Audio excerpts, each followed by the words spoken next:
വടകര അഴിയൂരിൽ തെരുവുനായയുടെ ആക്രമണത്തിൽ വിദ്യാർത്ഥി രക്ഷപ്പെട്ടത് തലനാരിഴയ്ക്ക്. മദ്രസയിലേക്ക് പോകുന്ന കുട്ടിക്ക് നേരെയാണ് തെരുവുനായ്ക്കൾ പാഞ്ഞെടുത്തത്. വീട്ടിലേക്ക് ഓടിക്കയറിയതിനാൽ കുട്ടി രക്ഷപ്പെട്ടു.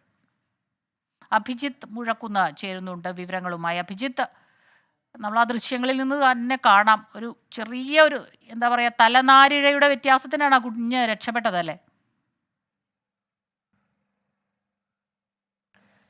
തീർച്ചയായും സ്മിത, വളരെ ഞെട്ടിപ്പിക്കുന്ന ഭീതിയുണ്ടാക്കുന്ന ദൃശ്യങ്ങൾ തന്നെയാണിത്. ഈ സംഭവം നടക്കുന്നത് 2 ദിവസം മുൻപാണ് വടകര അഴിയൂരിൽ.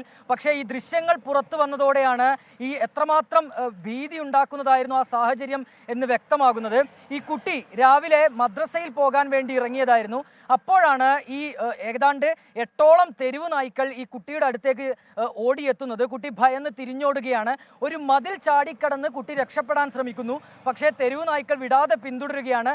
പിന്നീട് നമുക്ക് ആ വീഡിയോ ദൃശ്യങ്ങളിൽ, CCTV ദൃശ്യങ്ങളിൽ നിന്ന് വ്യക്തമാകുന്നുണ്ട്, ഈ കുട്ടി ഒരു വീടിനകത്തേക്ക് ഓടിക്കയറുകയാണ്. അതിനാൽ മാത്രമാണ് ആ കുട്ടിക്ക് ജീവൻ രക്ഷപ്പെടുത്താൻ സാധിച്ചതെന്ന് നമുക്ക് നിസ്സംശയം പറയാം. ഏതായാലും ഈ ഒരു ഭാഗം, ഈ വടകര അഴിയൂർ ഭാഗത്ത് തെരുവ് നായ്ക്കളുടെ ശല്യം വളരെ രൂക്ഷമാണ് എന്ന് പ്രദേശവാസികളെല്ലാം തന്നെ പറയുന്നുണ്ട്. പ്രത്യേകിച്ച് ഈ ഇരുചക്രവാഹനങ്ങളിലൊക്കെ പോകുന്നവർക്ക് പുറകെ തെരുവ് നായ്ക്കൾ കൂട്ടമായി എത്തുന്ന സാഹചര്യമുണ്ട്, ഈ ചാടി വീഴുന്ന സാഹചര്യമുണ്ട്.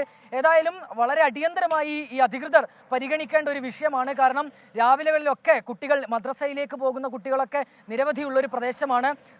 ഇപ്പോൾ സ്കൂൾ അവധിയാണെങ്കിലും സ്കൂളുകളിലേക്ക് പോകുന്ന സമയത്തും ഇത്തരത്തിൽ തെരുവ് നായ്ക്കൾ ഉള്ളൊരു സാഹചര്യമുണ്ട്. ഏതായാലും സ്മിത സൂചിപ്പിച്ചതുപോലെ തന്നെ തലനാരിഴയ്ക്കാണ് ഈ കുട്ടിക്ക് ജീവൻ രക്ഷപ്പെടുത്താൻ സാധിച്ചത് എന്ന് നിസ്സംശയം പറയാം സ്മിത.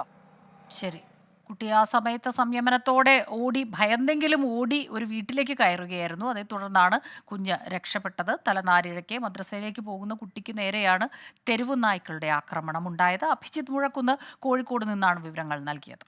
ലോകത്തെവിടെയായാലും ഏത് സമയത്തും 24 വാർത്തകളും ഓഗ്മെന്റഡ് റിയാലിറ്റി പാക്കേജുകളും എക്സ്പ്ലെയിനറുകളും വിശദമായി കാണാൻ ഞങ്ങളുടെ യൂട്യൂബ് ചാനൽ നിങ്ങൾക്ക് സബ്സ്ക്രൈബ് ചെയ്യാം.